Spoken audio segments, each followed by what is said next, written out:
Hello everyone, आप लोगों का बहुत बहुत स्वागत है मैं यूट्यूब चैनल नेमुद्दीन ला क्लासेस पर। और हम भारतीय न्याय संहिता 2023 पढ़ रहे हैं।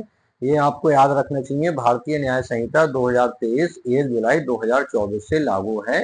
इसका अधिनियम संख्यांक 45 है, कुल अध्याय 20 हैं और कुल धाराएं 358 है।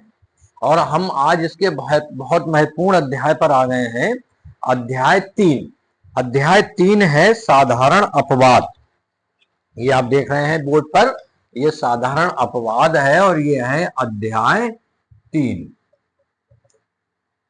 एक तो आपको यही जानना जरूरी है कि साधारण अपवाद किस अध्याय में है। तो अध्याय 3 में किस धारा से किस धारा तक है? धारा 14 से 44 तक, यानी सेक्शन 14 से 44 तक।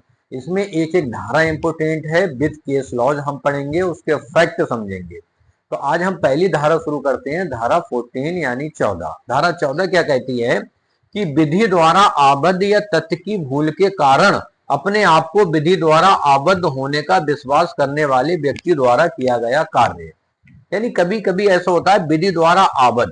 देखिए, दो शब्द जरूर याद रखिए विधि द्वारा आबद्ध। एक तो बाउंड है बाय लॉ, दूसरा है तथ्य की भूल के कारण। यानी दो शब्द इस धारा में आपको मिलेंगे। एक यह है विधि द्वारा आबद्ध, बेटा विधि द्वारा आबद्ध या तथ्य की भूल के कारण अपने आप को विधि द्वारा आबद्ध होने का विश्वास करने वाले व्यक्ति द्वारा किया गया कार्य। यानी इस स्थिति में कोई व्यक्ति यदि कार्य कर देता है तो उस कार्य के लिए क्या उसको अपराध वह कार्य माना जाएगा या नहीं, यही धारा इसमें बताई गई है। तो वह कार्य अपराध नहीं माना जाएगा। एक कोटेशन आती है, उसको याद रख लीजिए।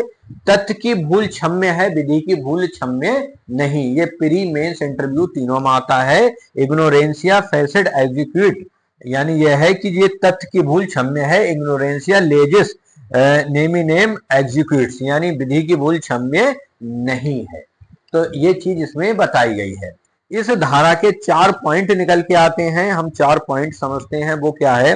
ये धारा लागू होने के लिए तो ये कहा गया है कि पहला है कार्य व्यक्ति द्वारा, यानी एक व्यक्ति द्वारा किया गया कोई कार्य जिसे करने के लिए वह विधि द्वारा बाध्य है। दूसरा है एक व्यक्ति द्वारा किया गया कोई कार्य जिसे करने के लिए वह विधि द्वारा अपने आप को बाध्य समझता है। तीसरा है यह विश्वास तथ्य की भूल के कारण होना चाहिए, ना कि विधि की भूल के कारण, अर्थात भूल तथ्य संबंधी होनी चाहिए, ना कि विधि संबंधी। यानी विधि की भूल क्षम्य नहीं है, क्षम्य कौन सी है? तथ्य की भूल। और चौथा जो सबसे महत्वपूर्ण है, सद्भाव पूर्वक, यानी उसने सद्भाव पूर्वक विश्वास किया हो, अर्थात विश्वास यथार्थ एवं सद्भाव पूर्वक होना चाहिए। इसमें इसके 2 इलस्ट्रेशन हैं। इलस्ट्रेशन बहुत महत्वपूर्ण है। इलस्ट्रेशन हम देख लेते हैं क्या है, क्योंकि इलस्ट्रेशन से ही पूरी चीज समझ में आती है। अब इसमें इलस्ट्रेशन क्या है उसको हम देखते हैं।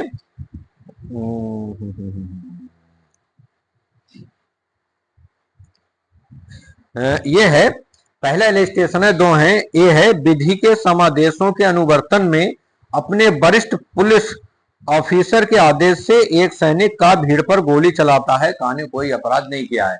यानी एक सैनिक है, उसके वरिष्ठ अधिकारी उसे आदेश देते हैं कि गोली चलाइए, वो भीड़ पर गोली चलाता है। अब वो कैसा? विधि द्वारा बाउंड है अपने अधिकारी की बात मानने के लिए, तो उसने कोई अपराध नहीं किया है। दूसरा इलस्ट्रेशन है न्यायालय का ऑफिसर का मां को गिरफ्तार करने के लिए उस न्यायालय द्वारा आदेश किए जाने पर और सम्यक जांच के पश्चात यह विश्वास करके कि यह मां है, या को गिरफ्तार कर लेता है, कहा ने कोई अपराध नहीं किया है, क्योंकि वो तथ्य की भूल के कारण उसमें पड़ गया है। अब इसमें 2-3 केस हैं, केस बहुत महत्वपूर्ण है। पहला केस जो है वो है आर बनाम टाल्सन। इसमें क्या कहा गया था? आर बनाम टाल्सन में इसमें यह था कि जो अभियुक्त के बाद में अभियुक्त को द्वि विवाह के लिए सजा दी गई, उसने अपने पति द्वारा त्याग किए जाने के पश्चात 7 साल के भीतर ही दूसरा विवाह कर लिया था। जो मिस टाल्सन थी, इन्हें यह पता लगा कि उनका पति जो है उन्हें छोड़ गया है और उन्होंने 7 साल के भीतर विवाह कर लिया। उसने सद्भाव पूर्वक तथ्य समुचित आधारों पर विश्वास किया कि उसके पति की मृत्यु हो गई थी। यह निर्णीत हुआ कि समुचित आधारों पर सद्भाव पूर्वक विश्वास उसे द्वि विवाह के अपराध से उन्मुक्ति प्रदान करता है। दूसरा केस है आर बनाम प्रिंस। आर बनाम प्रिंस के केस में यह था कि अभियुक्त पर आरोप था कि उसने एक अविवाहित लड़की जो 16 वर्ष से कम आयु की थी को उसके पिता के कब्जे से उसकी इच्छा के विरुद्ध हटाया। यह पाया गया कि अभियुक्त ने यथार्थ तथा समुचित आधार पर विश्वास किया कि लड़की 16 वर्ष से अधिक आयु की है। अपहरण के लिए सजा से प्रतिरक्षा हेतु लड़की की उम्र के बारे में अभियुक्त के भ्रामक विश्वास को स्वीकार नहीं किया गया। यानी प्रिंस पर एक 16 वर्ष से कम आयु की लड़की को अपहरण का आरोप था, लेकिन उसने कहा कि देखने में ऐसा लगता है ये 16 वर्ष की नहीं है और मुझे भ्रम हो गया था, लेकिन इसको स्वीकार नहीं किया गया क्योंकि उसने एक दोषपूर्ण तथा अनैतिक कार्य करने की इच्छा की तथा उसे किया, उसने कोई निर्दोष कार्य नहीं किया है। ठीक है, तो यहाँ इंटेंशन भी देखा गया, यानी प्रिंस का कार्य ये था कि उसने इंटेंशनली ऐसा किया था। सिराज बनाम डी रोस्टिजेन। इस बाद में एक लाइसेंसधारी शराब विक्रेता को किसी पुलिस कांस्टेबल को जबकि वह ड्यूटी पर हो शराब देने से मना किया गया, किंतु विक्रेता ने उसे सद्भाव पूर्वक विश्वास से उसे शराब दिया कि उसने अपनी ड्यूटी समाप्त कर ली है। यह निर्णीत हुआ कि उसने कोई अपराध नहीं किया है। तो ये 3 केस हैं, बहुत इंपोर्टेंट हैं धारा 14 पर। ठीक, तथ्य की भूल मैंने आपको समझा दी क्या होती है। तथ्य की भूल वो होती है जब व्यक्ति इसमें पड़ जाए कि तथ्य के भ्रम में पड़ जाए। रैक्स बनाम लिबेट्स एक केस और, इसको जान लेते हैं। इस बाद में अभियुक्त एक रात्रि अपने घर में विचित्र आवाज सुनकर जग गया। यह सोचकर कि वह एक चोर पर प्रहार कर रहा है, उसने अंतकाल में अपनी तलवार घुमाया जहां अतिक्रमी छिपा हुआ था।